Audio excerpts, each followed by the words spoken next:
देवाच्या पवित्र नावाला मान महिमा आणि गौरव असो. यावेळेला आपण उभे राहूया आणि चर्चच्या ग्रुपवरती आपण गाणारे आजचे 3 गाणी टाकलेली आहेत. आज का दिन यहोवाने बनाया.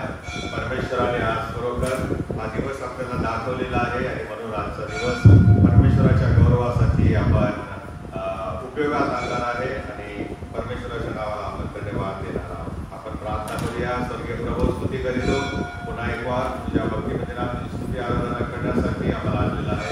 आमच्याद्वारे होणारी सर्व तुझी प्रभाव सेवा तुझ्या गौरवासाठी येशूच्या नावाने. रेडी? 1 2 3. आज का दिन यहोवा ने बनाया है, हम उसमें आनंदित हो, आनंदित हो. आज का दिन यहोवा ने बनाया है, हम उसमें आनंदित हो, आनंदित हो. प्रभु को महिमा मिले, चाहे हो मेरा अपमान. प्रभु को परमेश्वराच्या नावाला महिमा देऊया. आमचा अपमान झाला तरी चालेल, पण प्रभूचं गौरव झाला पाहिजे. वो बड़े मैगटू रहे उसी का ध्यान. आज का दिन यहोवा ने बनाया है, हम उसमें आनंदित हो, आनंदित. टाळ्या वाजवू शकतो आपण मोठ्याने बघा जोराने. यहोवा ने बनाया है, हम उसमें आनंदित हो, आनंदित हो. स्तुति प्रशंसा करें, क्यों ना कुछ होता रहे. स्तुति प्रशंसा करें, क्यों ना कुछ होता रहे. उसको हम पाते रहे, चाहे जहाँ भी रहे. आज का दिन यहोवा ने बनाया है, हम उसमें आनंदित हो, आनंदित. परमेश्वराने आजचा दिवस बनवलेला आहे, आपल्यासाठी बनवलेला आहे. म्हणून आपण आनंद करूया, उल्हासाने परमेश्वराचा गौरव करूया. आपलं सर्व दुःख चिंता आपण बाजूला ठेवूया. आनंदित हो. आता हूँ तेरे पास, मुझको है तुझसे याद. आता हूँ तेरे पास, मुझको है तुझसे याद. मुझको कबूल कर ले, पापों से शुद्ध कर ले. आज का दिन यहोवा ने बनाया है, स्वतःला स्वाधीन करूया. परमेश्वराचा आभार आहे, तुमच्या पादकाची क्षमा करणारा परमेश्वर आहे. आज का दिन यहोवा ने बनाया है, हम उसमें आनंदित हो, आनंदित हो. दिन यहोवा ने बनाया है, हम उसमें आनंदित हो, आनंदित हो. परमेश्वराच्या नावाला खरोखर आपण मान महिमा धन्यवाद देऊया. त्याची स्तुती आपण जेवढी करू तेवढी कमीच आहे आणि म्हणून आपण मोठ्या आनंदाने, मोठ्या मनाने, अंतःकरणापासून आणि परमेश्वराचा आपण गौरव करूया. दुसरं गाणं आपण गाणार आहोत, स्तुती आराधना ऊपर जाती है. रॉबिन यावेळेस आपल्याला या गाण्यासाठी लीड करणार आहे. या मसोला आनंदाने हर्षाने प्रभूचे गीत गाऊया. स्तुति आराधना ऊपर जाती है, आशीष लेकर नीचे आती है. स्तुति आराधना ऊपर जाती है, आशीष लेकर नीचे आती है. प्रभु हमारा कितना महान, ऍक्सेप्ट करू शकतो आपण बरं. हमसे करता है प्यार.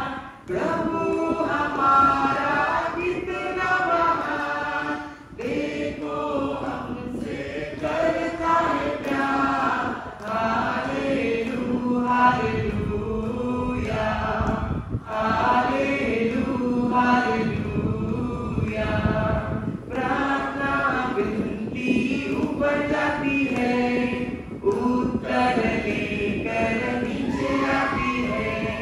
प्रार्थना विनती ऊपर जाती है, उत्तर लेकर नीचे आती है। प्रभु हमारा कितना महान, देखो हमसे करता है प्यार। प्रभु हमारा कितना महान, देखो हमसे करता है प्यार। Hallelujah, hallelujah, hallelujah.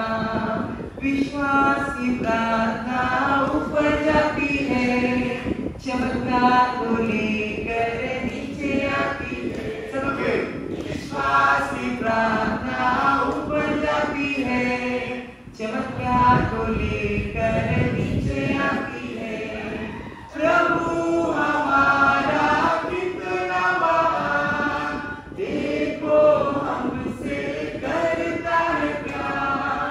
प्रभु हमारा कितना महान, देखो हमसे करता है प्यार। Hallelujah, hallelujah, hallelujah, hallelujah. परमेश्वराच्या नावाला खरोखर आपण महिमा आणि धन्यवाद देऊया। जेव्हा जेव्हा आम्ही परमेश्वराचं गौरव करतो, स्तुती करतो, ती स्तुती परमेश्वराच्या सिंहासनापर्यंत पोहोचते आणि ज्या गोष्टीसाठी आपण स्तुती केलेली असते, प्रभू त्या प्रार्थनेचं उत्तर देणारा परमेश्वर आहे। आम्ही केलेली स्तुती आराधना आमच्यासाठी आशीर्वाद होऊन परत खाली येत असते आणि म्हणून परमेश्वराचे आपण धन्यवाद देऊया। आपण यावेळेला प्रार्थनेमध्ये जाणार आहे। प्रार्थनापूर्वक गांभीर्याने जी आराधना करू, हे गीत गाऊ आणि परमेश्वराची आपण स्तुती आणि आराधना करणार आहोत। तेरी आराधना करू, तेरी आराधना करू, पाप क्षमा कर, जीवन दे, दया की याचना करू, तेरी आराधना करू।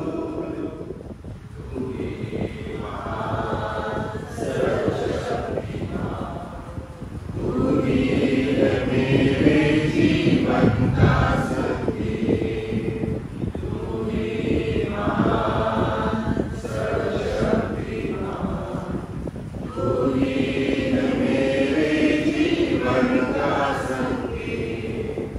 हृदय का छेड़े झंकार, हृदय का छेड़े झंकार, तेरी आराधना है मधुरी, जीवन से मेरी तू महिमा पाए। एक ही कामना करूं, पाप क्षमा कर, जीवन दे दे, दया की याचना करूं, तेरी आराधना करूं। सृष्टि के हर एक कण कण में छाया है तेरी महिमा का राज। सृष्टि के हर एक कण कण परमेश्वराची सावली सृष्टीच्या प्रत्येक सामावलेली आहे। पक्षी आणि सर्व परमेश्वराची प्रशंसा करतात। प्रत्येक क्षण परमेश्वराचा आपण गौरव करण्यास चालू तेरी प्रशंसा हर पल सुनाते हैं आनंद का नाच। मेरी भक्ति तुझे ग्रहण हो, हृदय से प्रार्थना करूं, पाप क्षमा कर, जीवन दे।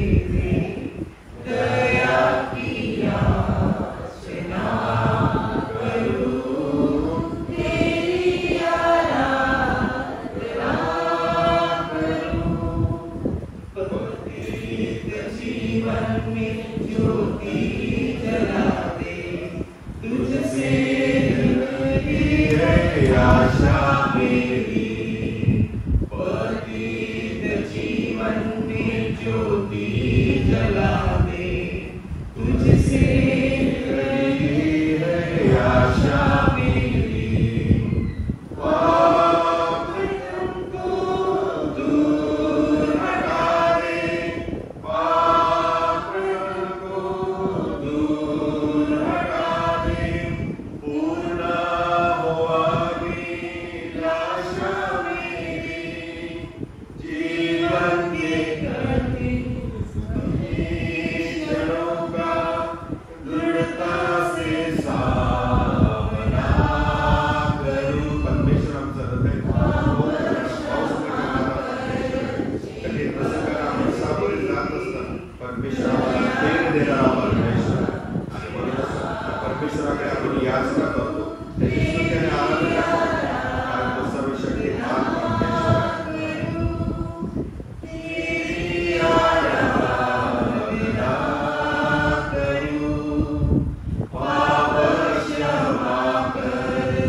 इस्रायलाच्या स्तवनामध्ये वस्ती करणारा तू आमचा देव आहेस आणि म्हणूनच प्रभू आम्ही आत्म्याने खरेपणाने तुझी स्तुती करत असतो।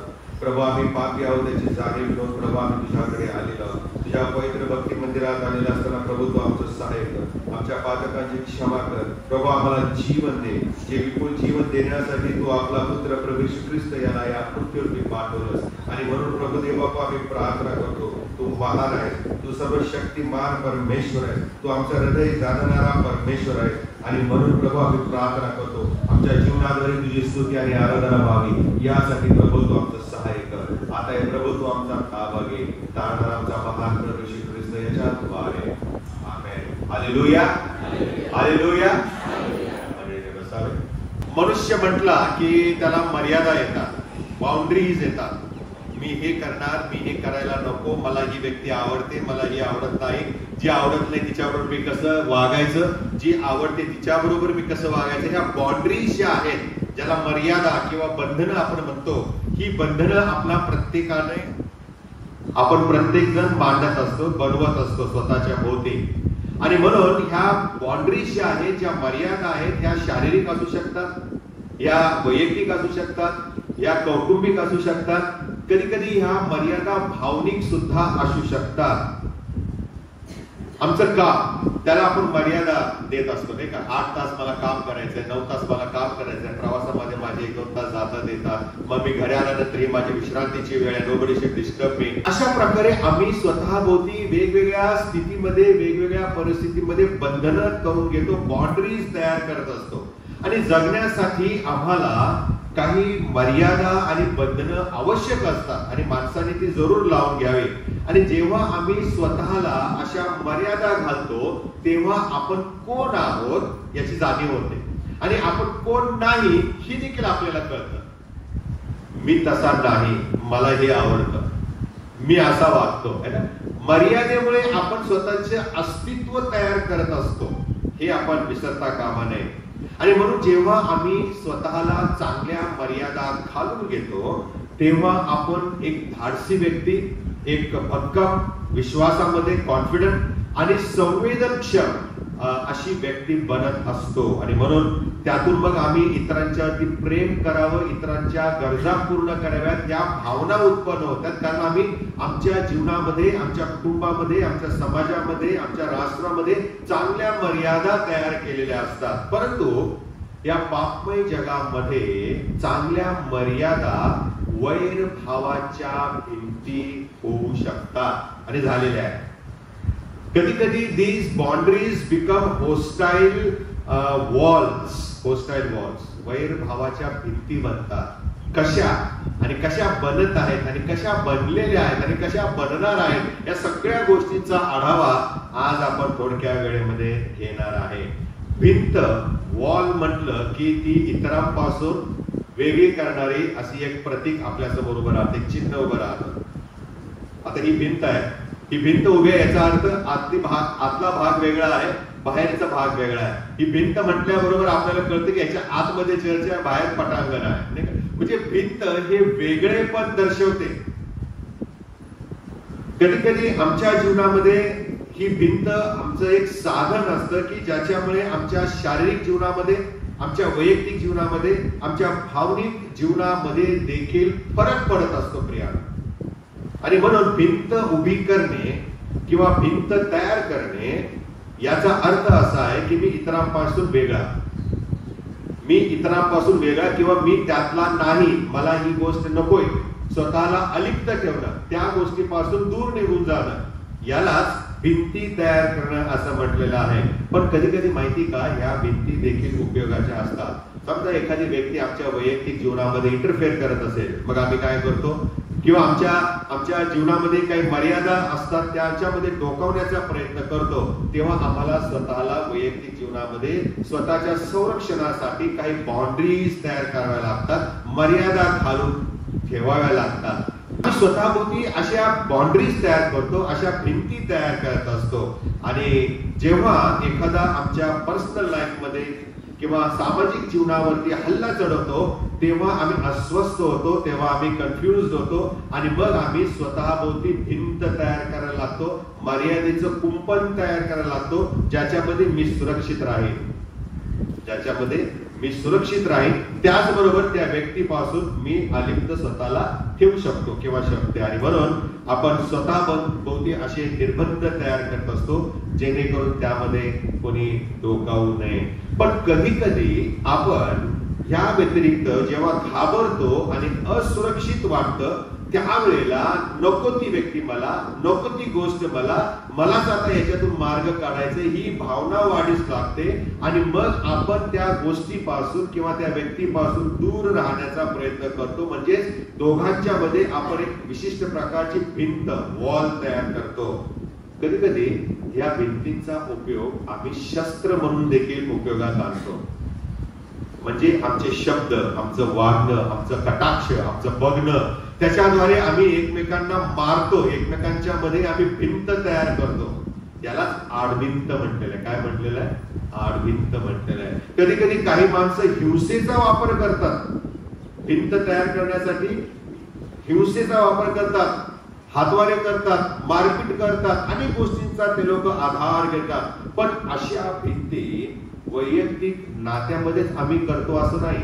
अशा भिंती आमच्या कुटुंबामध्ये पण उभ्या आहेत, आमच्या समाजामध्ये उभे आहेत, आमच्या चर्चमध्ये उभे आहेत आणि आमच्या राष्ट्रामध्ये देखील अशा भिंती उभ्या आहेत. बर्लिनची भिंत माहिती आठवते? बर्लिनची भिंत पूर्व आणि पश्चिम हे दोन्ही भाग वेगळे आहेत हे दर्शवण्यासाठी बर्लिनची भिंत उभी करण्यात आली. लांब लचक आजतागायत ती अस्तित्वात आहे. आणि जेव्हा जेव्हा बर्लिनची भिंत आम्ही पाहतो किंवा ऐकतो, त्यावेळेला पहिला मुद्दा आमच्या विचारात येतो ते म्हणजे पूर्व पश्चिम वेगळे आहे.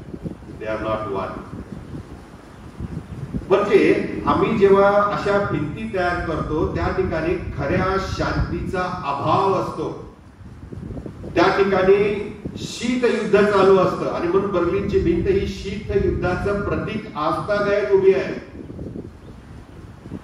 कधी कधी शस्त्रसंधी केली जाते, सीज फायर केलं जातं, शांतीचा प्रस्ताव आणला जातो. आमच्या विश्वामध्ये काहीतरी चुकतंय, आमच्या रिलेशनशिप्स मध्ये काहीतरी बिघाड आहे, याचं प्रतीक म्हणजे आमच्यामध्ये उभ्या असलेल्या भिंती आहेत. आणि म्हणून संत पावलाकडे मी तुम्हाला नेत आहे.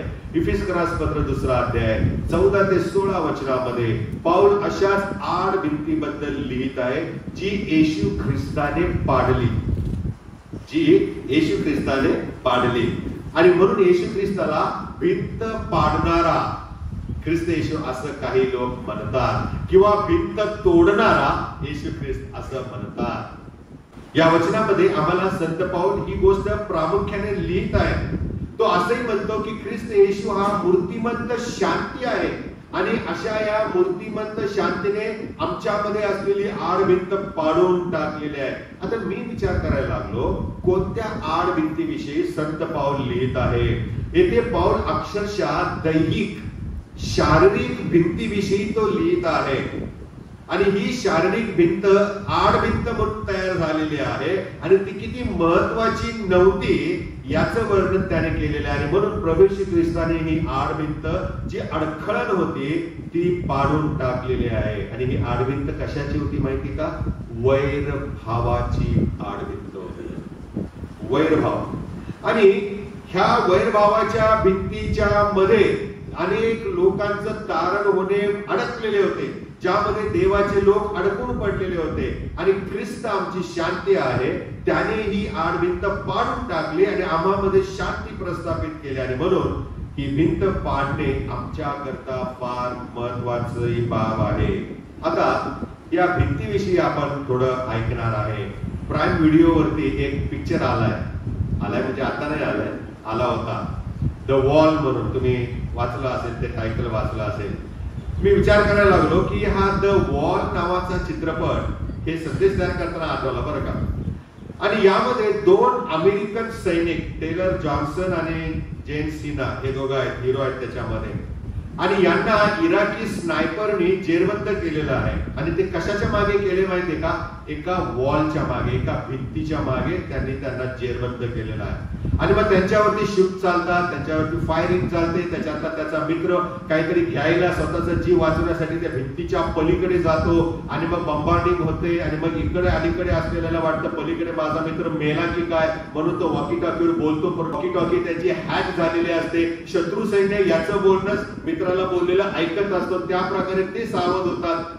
आणि मग ते याच्यावरती कसे हल्ला करतात, या सगळ्या गोष्टी. मला हे असे ऍडव्हेंचरस सस्पेन्सिव्ह पिक्चर आवडतात बरं का.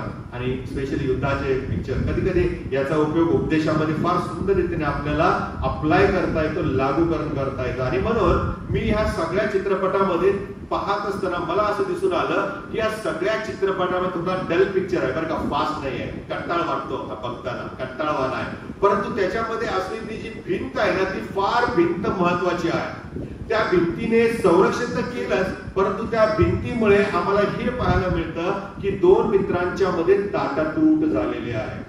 आता नेहमीच्या चित्रपटाच्या शेवटाप्रमाणे मग अमेरिकन सैन्याचं विमान, हेलिकॉप्टर येतं आणि मग त्यांना ते उचलून नेतं, त्यांचा जीव वाचतो वगैरे वगैरे. परंतु ती जी भिंत आहे त्या बंबार्डिंगमुळे हळूहळू हळूहळू हळूहळू कोसळत जाते. ती छोटी होते. काय होते?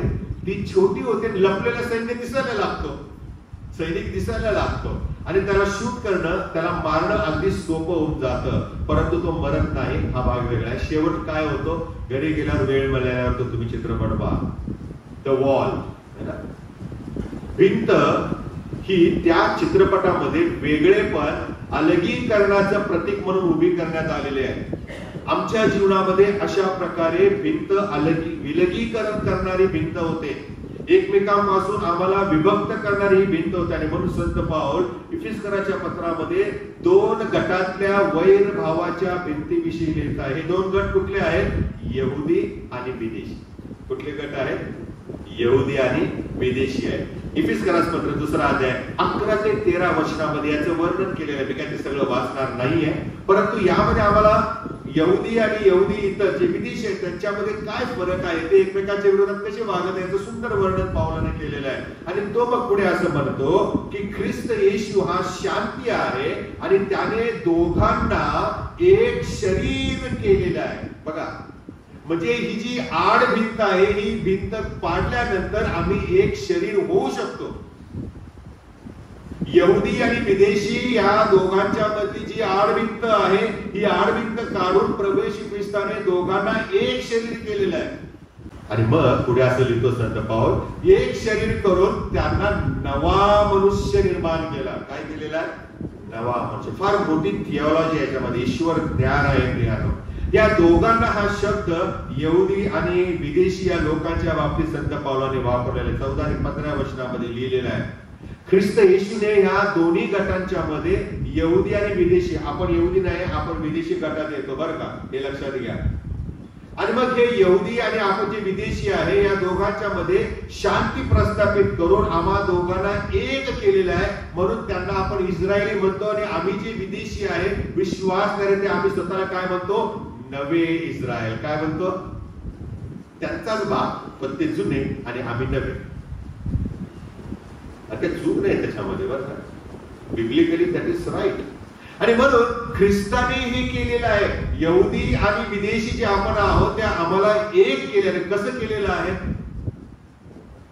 मग ते कसं केलेलं आहे या पाहण्या अगोदर भिंतीकडे आपल्याला वळायला पाहिजे की काय केल्याने यहुदी आणि विदेशी हे एक झालेले आहेत. प्रवेश ख्रिस्त 14व्या वचनामध्ये लिहिलेलं आहे, ख्रिस्त येशूने मधली भिंत पाडली.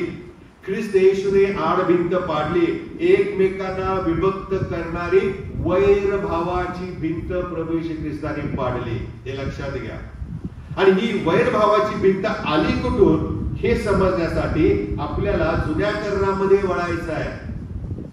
जुन्या करारामध्ये आम्ही पाहतो नियमशास्त्राच्या पुस्तकांच्या मध्ये खुद्द देवाने इस्रायलाला चांगली आणि व्यवस्थित मर्यादा घालून दिलेली होती. God himself had put up boundaries for his own people, his loving beloved nation Israel. आणि असं म्हटलेलं आहे की देवबाप त्या इस्रायल राष्ट्राला त्याचे स्वतःचे लोक, खास लोक, पवित्र लोक, याजक राज्य अशी उपमा देत आहे.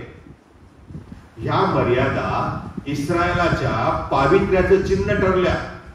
आम्ही वेगळे केलेले आहोत. आम्ही देवाचे स्वतःचे लोक आहेत. इतर राष्ट्रांपासून आम्हाला देवाने अलिप्त ठेवलेलं आहे. आणि ही देवाचीच इच्छा होती.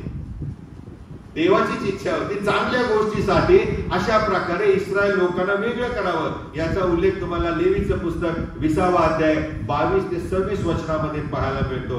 आणि ह्या ज्या बाउंड्रीज होत्या ना इस्रायलाला देवाने घालून दिलेल्या, या अगदी अन्न पदार्थापासून ते नीती धर्माचे नियम पाळण्यापर्यंत, नीती धर्माचे नियम पाळण्यापर्यंत देवाने मर्यादा घालून दिल्या होत्या. तुम्ही यांच्याशी विवाह करायचा, यांच्याशी तुम्ही वैरभाव ठेवायचा नाही, यांच्यामध्ये तुम्ही जायचं, इथं राहायचं. प्रत्येकाला मोजून मापून लँड किंवा जमीन दिलेली होती. प्रत्येक गोष्ट प्रवेश ख्रिस्ताने या इस्रायल राष्ट्राला मर्यादा घालून दिलेल्या होत्या. आणि त्या मर्यादांच्यामुळे इस्रायल राष्ट्र इतर राष्ट्रांपेक्षा वेगळं आहे, खास राष्ट्र आहे, ही प्रतिमा तयार झालेली आहे. आणि या मर्यादा देवाने फक्त इस्रायल राष्ट्रापुरतीच मर्यादित ठेवल्या नाही, तर त्या मर्यादांच्या द्वारे इस्रायल राष्ट्राच्या मधून परमेश्वर सर्व पृथ्वीवरील लोकांना आशीर्वादित करू पाहत होता. आणि हा उद्देश परमेश्वराचा होता. इस्रायलाचे हे विशेष पावित्र्य, त्यातून सर्व जगाला आशीर्वाद देणं हे महत्वाचं होतं प्रियानो. आणि म्हणून देवाने त्यांना पवित्र राष्ट्र, याजक राज्य म्हटलेलं आहे. निर्गमाचं पुस्तक 29वा अध्याय 5 ते 6 वचनामध्ये आम्ही पाहतो. परंतु येशूचं आगमन या जगात होईपर्यंत गडबड झाली. इस्रायलाला देवाने आखून दिलेल्या या ज्या मर्यादा होत्या, मग त्या भौगोलिक असो, आध्यात्मिक असो, शारीरिक असो, कसल्याही असो किंवा वैयक्तिक, ह्या सगळ्या ज्या मर्यादा होत्या ना पवित्र, त्या वैर भावाच्या भिंती झाल्या.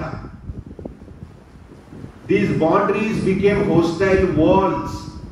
आणि त्यामुळे त्याचं जलद उदाहरण तुम्हाला सांगतो प्रियानं, या यरुशलेमच्या मंदिरामध्ये एक अडखळण होतं. खुद्द मंदिरामध्ये. पण मी सुरुवातीलाच म्हणालो की चर्चमध्ये, आमच्या भक्ती मंदिरामध्ये आड भिंती आहे. कारण यरुशलेमच्या मंदिरामध्ये मोठी आड भिंत होती. आणि ती आड भिंत, तिला रेड बॅरियर असं म्हटलेलं आहे. गेट किंवा दरवाजा म्हटलेलं आहे. हे जे बॅरियर दिसतं तुम्हाला, हे रेलिंग म्हणतात. याला काय म्हणतात? रेलिंग म्हणतात. आम्ही तिकडे जाऊ शकतो, तुम्ही पलीकडे येत नाही. म्हणजे हे विभक्तीकरण आहे. हे आडभिंत तयार झालेली आहे. यरुशलेमच्या मंदिरामध्ये अशी एक आडभिंत होती, असं गेट होता, असा दरवाजा होता की ज्याच्या पलीकडे किंवा जो ओलांडून विदेशी लोकांना आतमध्ये प्रवेश नव्हता. त्या मंदिराचे 3 भाग होते. एक अंगण होतं, त्यानंतर विदेशांच्या करता अंगण होतं, स्त्रियांकरता वेगळी जागा होती, आणि मग यहुद्यांकरता पवित्र स्थानामध्ये जागा होती. अशा प्रकारे विभक्तीकरण केले गेलेलं होतं. आता बघा इकडे तुम्हाला पुरुष दिसणार नाही. सगळे पुरुष इकडे बसले आणि सगळ्या महिला इकडे बसल्या. हे विभक्तीकरण, ही आडभिंत आहे. मी एका चर्चमध्ये बोलल्यानंतर मग कपल वेगळे वेगळे बसायला लागले, पती पत्नी एका साईडला बसायला लागले, मिक्स झाले. बरं वाटायला लागलं ना, दिसायला पण बरं वाटायला लागलेलं आहे. मग त्या मंदिरामध्ये ही आडभिंत आहे अशी प्रियानो. आणि त्यामुळे ही आडभिंत तयार झाल्यामुळे विदेशी आणि यहुदी यांच्यामध्ये फरक पडला. यांच्यामध्ये तणाव निर्माण झाला आणि विदेशी लोकांना यहुद्यांच्या पवित्र स्थळामध्ये प्रवेश नव्हता, त्यामुळे त्या विशिष्ट स्थळापर्यंतच ते येत असत आणि लांबूनच पवित्र स्थळात काय चाललंय बघायचे, देवाच्या पाया पडायचे आणि निघून जायचे. ही आडभिंत. आणि चुकून जर कोणी ही आडभिंत ओलांडली, चुकून जर हे रेलिंग ओलांडून पलीकडे गेला पवित्र स्थळात विदेशी, तर त्याला जीवे मारण्यात येत असे. देवाच्या नियमशास्त्रातील वचनाप्रमाणे गणनाचं पुस्तक 1 अध्याय 51व्या वचनामध्ये लिहिलेलं आहे.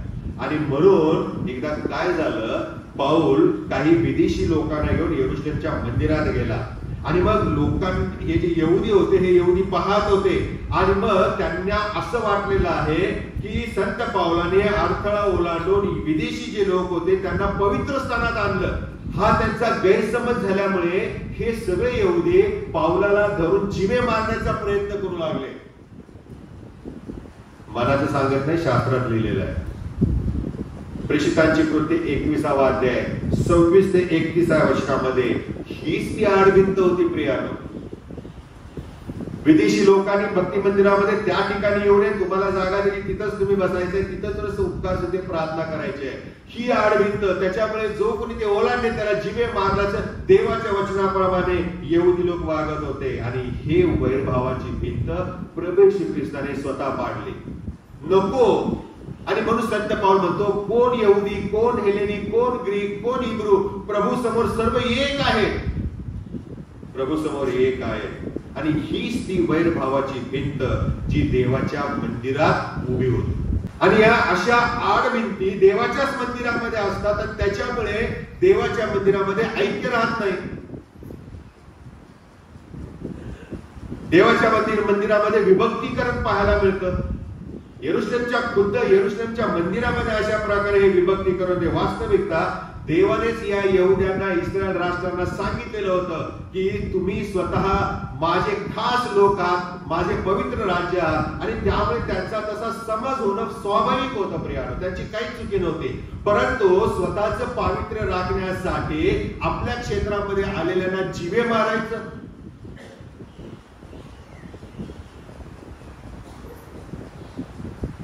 हे आपल्याला अयोग्य वाटतं. पण देवाने तसं त्यांना सांगितलेलंच होतं. आणि म्हणून परमेश्वर नियमशास्त्राचे जे आज्ञाविधी होते ते रद्द करण्यासाठी आला. आणि त्या येशूने ही आडभिंत काढून टाकली, आडभिंत काढून टाकलेली आहे. आणि याच गोष्टीबद्दल संत पाऊल येथे लिहित आहे, ज्या यहुद्यांनी आणि विदेशांनी प्रभू येशू ख्रिस्ताला आपला तारणारा देव म्हणून स्वीकारला, त्याची सुवार्ता ऐकली आणि वधस्तंभावरील मरणावरती विश्वास ठेवला, त्यांच्यामध्ये शांती आली. पण येशूने ही शांती दिली कशी? त्याने हातोडा घेतला का? त्या मंदिरामध्ये जे अडकळण होतं, जे रेलिंग्स लावलेलं होतं, याच्या पलीकडे तुम्ही यायचं नाही, त्याच्यावरती जो बोर्ड पण लावला होता, नो ट्रेसपासिंग, याच्या पलीकडे विदेशी लोकांना परवानगी नाही, येशूने हातोडा घेऊन तो तोडला का तो फलक? हा नाही प्रकार केला त्याने.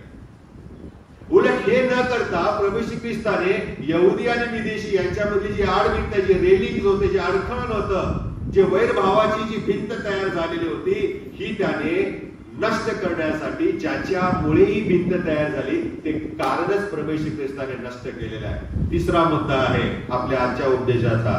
पहिला मुद्दा आपण पाहिलेला आहे प्रभू येशू ख्रिस्ताच्या वचनामधून भिंत कशा प्रकारची असते.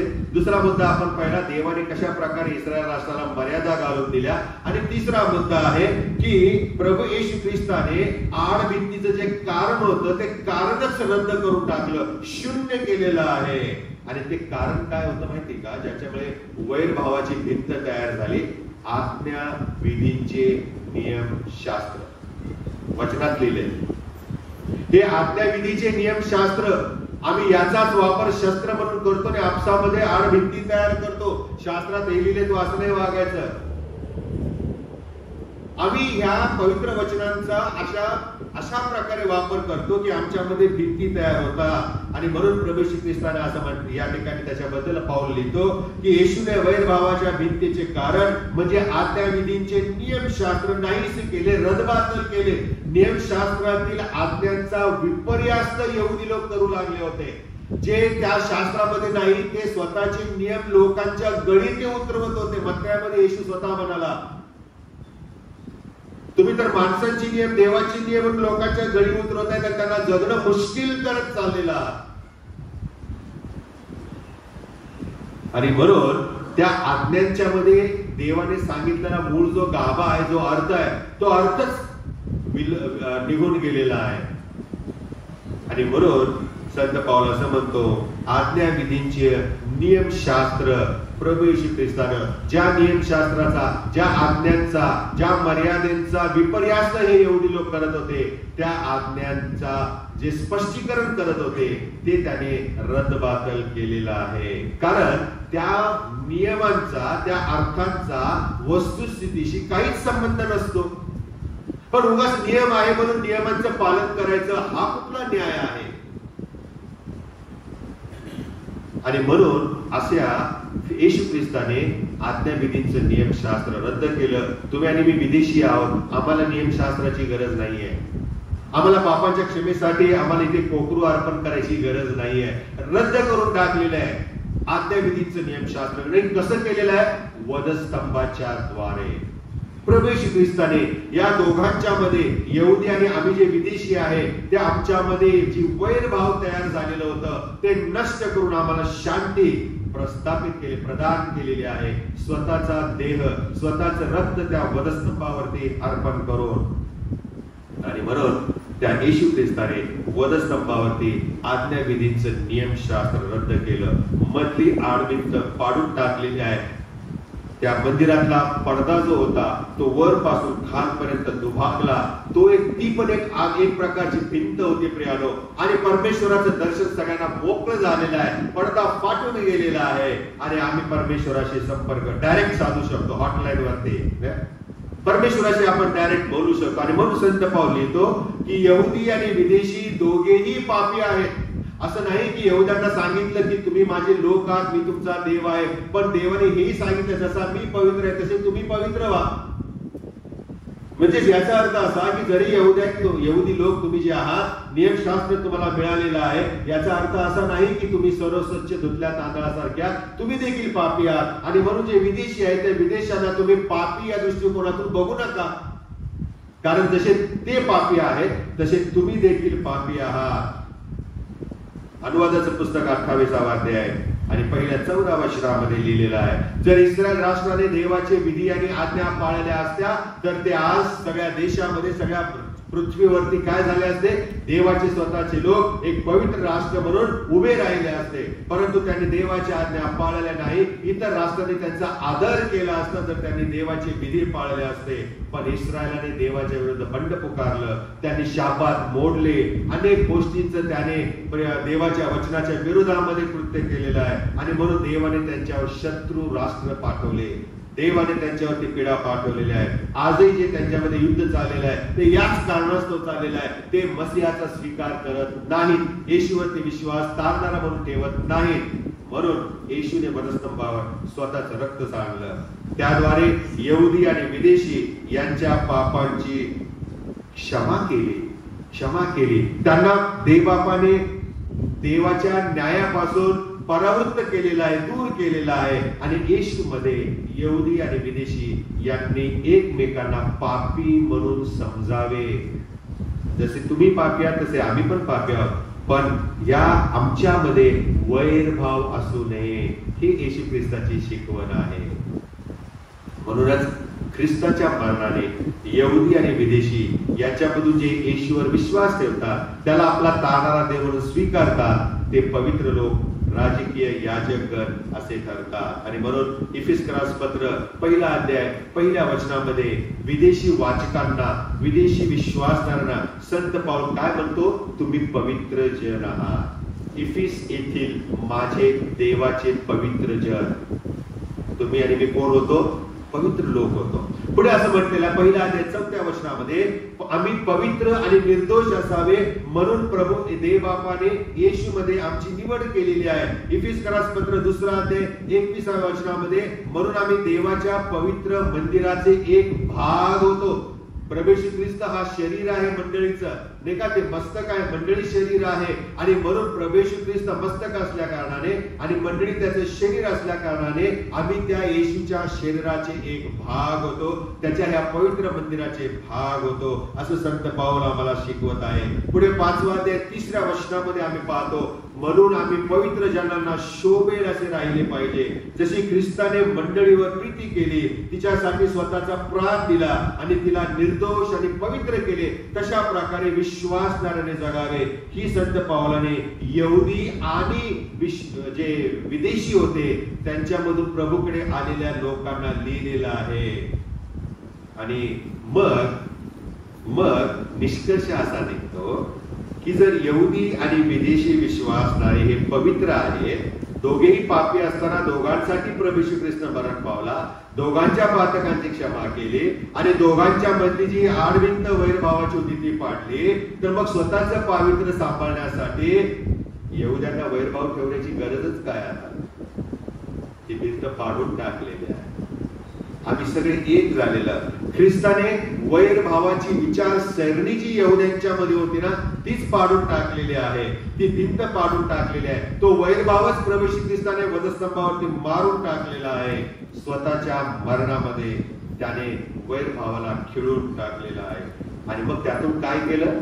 एक नवा समाज, एक नवे लोक, एक नवीन राष्ट्र, विश्वासणाऱ्यांची मंडळी तयार केलेली आहे, ज्याच्यामध्ये यहुद्यांतून प्रभूला स्वीकारलेले आणि विदेशांतून प्रभूला स्वीकारलेले अशी मंडळी प्रभूने तयार केलेली आहे. आणि अशा सर्वांना एक ठेवून विश्वासणाऱ्यांचा समाज प्रभूने केलेला आहे. पापाची क्षमा केली, वैरभावाची भिंत काढून टाकली आणि ख्रिस्ताने देवाशी यहुद्यांचा आणि विदेशांचा समेट केलेला आहे. काय केलेला आहे? समेट. फार महत्वाची गोष्ट आहे. प्रभू येशू मध्ये आमचा समेट झालेला आहे देवाशी. आणि म्हणूनच इस्रायलद्वारे देवाने सर्व राष्ट्रांना आशीर्वादित केले, ते याच कारणास्तव आहे. आणि म्हणून अशा प्रकारे यहुद्यांतून प्रभूकडे आलेले, विदेशांतून प्रभूकडे आलेले या दोघांनाही प्रभूकडे आणून देवबापामध्ये समेट करणं फार महत्वाचं आहे. आणि ही भूमिका प्रभू येशू ख्रिस्ताने केलेलं आहे. हे ऐक्य समेटाची भूमिका दाखवतं. येशूच्या वधस्तंभी जाण्याने, प्रभू येशू ख्रिस्ताने स्वतःचा प्राण अर्पण केल्याने यहुदी आणि विदेशी यांच्यातील वैरभावाची भिंत तोडून टाकली, पाडून टाकलेली आहे आणि एक नवीन लोक निर्माण केलेले आहे, नवा मनुष्य निर्माण केलेला आहे. वचन 17 आणि 18 कशा प्रकारे केलेलं आहे? प्रभूचं वचन असं म्हणतं, सुवार्तेच्या द्वारे. जेव्हा जेव्हा आम्ही सुवार्ता ऐकतो तेव्हा ती सुवार्ता आमच्या अंतःकरणात येते आणि अंतःकरणामध्ये ती देवाचं काम करते. आम्ही प्रभू येशू ख्रिस्ताला तारणारा म्हणून स्वीकारतो आणि जे जवळ आहेत, जे प्रभूमध्ये आहेत आणि जे लांब आहेत, त्या दोघांनीही ही सुवार्ता ऐकली आणि दोघांनीही येशूवर विश्वास ठेवलेला आहे. आणि हे सगळं करण्याच्या मागे कारण काय होतं? देवाने यहुदी विश्वासणारे, विदेशी विश्वासणारे याच्यामध्ये आडभिंत पाडून दोघांना एक केलेलं आहे, दोघांना एक शरीर केलेलं आहे, दोघांच्या मध्ये देवाशी समेट घडवून आणला. हे कशासाठी आहे? वाचा शास्त्रामध्ये काय लिहिलेलं आहे. इफिसकरास पत्र 1 अध्याय 10वं वचन मोठ्याने वाचा कुठेतरी. ही योजना अशी की काळाच्या पूर्णतेची व्यवस्था लाविताना आकाशात पृथ्वीवर जे आहे सर्व ख्रिस्तामध्ये एकत्र करावे. कालखंडाची या पूर्णतेची व्यवस्था लावताना, कालखंड म्हणजे आता या पहिल्या शतकामध्ये हे झालं पाहिजे, दुसऱ्या शतकामध्ये हे झालं पाहिजे, 19व्या शतकामध्ये झालं पाहिजे, 21व्या शतकामध्ये हे झालं पाहिजे. या सगळ्या कालखंडाची काय केलेलं आहे? पूर्णता. आणि ही पूर्णता होत असताना तिला जी लावलेली व्यवस्था आहे, ही व्यवस्था लावताना स्वर्गात आणि पृथ्वीवरती जे काय आहे ते सर्व ख्रिस्तामध्ये एकत्र करावे. काय करावे? एकत्र करावे. म्हणून हा खटाटोप आहे. म्हणून आडभिंत पाडली जाते. प्रभूमध्ये आम्ही एक पाहिजे. आता ख्रिस्तामध्ये एक केल्यानंतर मर्यादा रद्द झाल्या नाहीत बरं का, बाउंड्रीज कॅन्सल झाल्या नाहीत बरं का.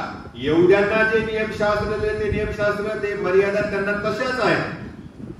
आम्हाला ज्या मर्यादा घालून परमेश्वराने नवीन करार दिले ते आमच्यासाठी मर्यादित आहेत. आणि म्हणून आम्ही पाहतो प्रियानो, की यहुदी आणि विदेशी दोघेही जरी ख्रिस्तामध्ये एक असले तरी त्यांचं अस्तित्व मात्र प्रियानो प्रभूमध्ये वेगळं आहे.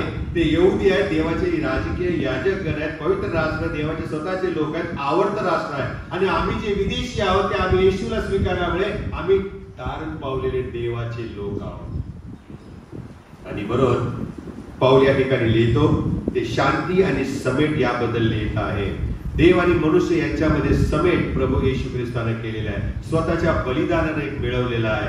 आणि म्हणून देव आणि आमच्यातील समेटामुळे आपल्याला एकमेकात शांती ठेवणं गरजेचं आहे. म्हणून येशू मत्याचे शुभवर्तमान डोंगराळी प्रवचनामध्ये असं म्हणाला, जे शांती प्रस्थापित करतात त्यांना देवाची मुले म्हटले जाईल. भांडतील त्यांना नाही म्हटलं जाईल, वैरभाव ठेवतील त्यांना देवाची मुलं म्हटलं जात नाही. जे शांती प्रस्थापित करतात. शेवटचा मुद्दा आहे आपल्या आडवित्ती. आमच्यामध्ये काय आडवित्ती आहे आणि आम्ही पाहतो जसे आपल्या जीवनामध्ये आम्ही आडवित्ती तयार करतो, जसे आमच्या वर्क प्लेस मध्ये आम्ही आडवित्ती तयार करतो, इतरांनी आमच्या जीवनामध्ये लुडबुड करू नये किंवा तशी शक्यता जर आम्हाला दिसली तर आम्ही स्वतःच आपल्या भोवती मर्यादा तयार करतो. कधी कधी तशी गरज असते, परंतु या गरजेच्या पोटी आमच्यामध्ये वैरभाव हळूहळू जन्म घेऊ लागतो. हे आपण विसरता कामा नये. उगाचच आपण भयभीत होतो, उगाचच आपण घाबरून जातो आणि अशा आडवित्ती एकमेकांच्या मध्ये तयार करतो, ज्याच्यामुळे आमच्यामध्ये वैरभाव निर्माण होतो. आणि म्हणून प्रभूचं वचन आम्हाला शिकवतं की ह्या ज्या आडवित्ती आहेत या पाडून टाकणं गरजेचं आहे. आणि ज्या जोपर्यंत आम्ही त्या आडवित्ती पाडत नाही तोपर्यंत आम्ही एकमेकावर ख्रिस्ताची प्रीती करू शकत नाही.